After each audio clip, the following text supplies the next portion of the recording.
வள்ளியூர் சுற்றுவட்டார பகுதியைச் சேர்ந்த சுமார் 500 கிராம மக்கள் வள்ளியூர் ரயில் நிலையத்தை தங்களுடைய தொலைதூர பயணங்களுக்கு பயன்படுத்தி வருகிறார்கள்.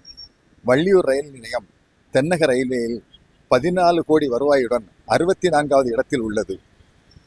அனந்தபுரி கன்னியாகுமரி ரயில்களில் வள்ளியூர் ரயில்வே ஸ்டேஷனில் தற்காலில் கூட டிக்கெட் கிடைக்காத சூழ்நிலை நிலவுகிறது.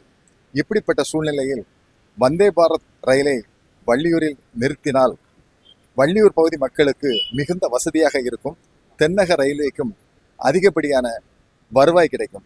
ஆகவே தென்னக ரயில்வே வள்ளியூரில் வந்தே பாரத் ரயிலை நிறுத்த வேண்டும் என்று வள்ளியூர் ரயில் பயணிகள் சார்பாகவும் ராதாபுரம் நாங்குநேரி தாலுகா ரயில் பயணிகள் சார்பாகவும் வேண்டுகோள் விடுக்கிறோம். ஒரு 20 வருடங்களுக்கு முன்னே படிக்கிறதுக்கு சென்னைக்கு போனது, அதுலேருந்து சென்னையில் தான் வேலை பார்க்குறது, அதுன்னு போயிட்டு வந்துட்டு இருக்கிறோம். நீங்கள் பார்த்தீங்கன்னா வள்ளியூர் டவுன் பார்த்தீங்கன்னா கடந்த 20 வருடங்களில் பயங்கர வளர்ச்சியை கண்டிருக்குது. வள்ளியூர் மட்டும் இல்லாமல் வள்ளியூரை சுற்றி இருக்கிற கிராமங்கள் நகரங்கள்ன்றது நிறைய வளர்ச்சியை கண்டிருக்குது. இப்போது புதுசாக நம்ம நாகர்கோயிலிருந்து வந்தே பாரத் விட்டுருக்குறாங்க சென்னை வரைக்கும். அது வள்ளியூரில் ஸ்டாப்பேஜ் இல்லை. வள்ளியூர் பார்த்திங்கன்னா கிட்டத்தட்ட வள்ளியூர் ரயில்வே ஸ்டேஷன் 15 கோடிக்கு மேலே ஆண்டுக்கு வருவாய் ஈட்டக்கூடிய ஒரு முக்கியமான நிலையமாக இருக்குது.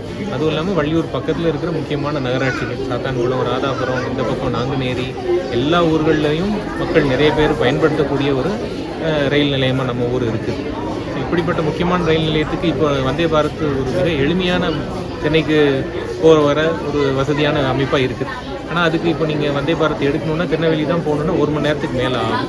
இல்லை காலையில் வந்தே பாரத்துக்கு திருநெல்வேலியிலேருந்து அதுக்கு போனால் 4 மணிக்கு எல்லாம் கிளம்பி போகிற மாதிரி இருக்குது. அது வசதியாக இருக்காது. அதனால் நம்ம வள்ளியூரோட மக்களுக்காகவும் இந்த ஊரில் சுற்றி இருக்கிற கிராமங்கள்லேருந்து வர்ற எல்லாருக்கும் பயன்பாட்டுக்கு எளிமையாக இருக்கிற மாதிரி வந்தே பாரத் நம்ம நாகர்கோயில் வந்தே பாரத் இங்கே ஒரு ஸ்டாப்பேஜ் கொடுத்தாங்கன்னா எல்லாருக்கும் பயன்பாட்டுக்கு நல்லவையாக இருக்கும். அதனால் வருவாயும் அரசாங்கத்துக்கு நிச்சயமாக இருக்குன்றதால அதை கருத்தில் கொண்டு வேண்டிக்கிறேன். தேங்க்யூ. செய்திகளை உடனுக்குடனும் துல்லியமாகவும் தெரிந்து கொள்ள சப்ஸ்கிரைப் பண்ணுங்க.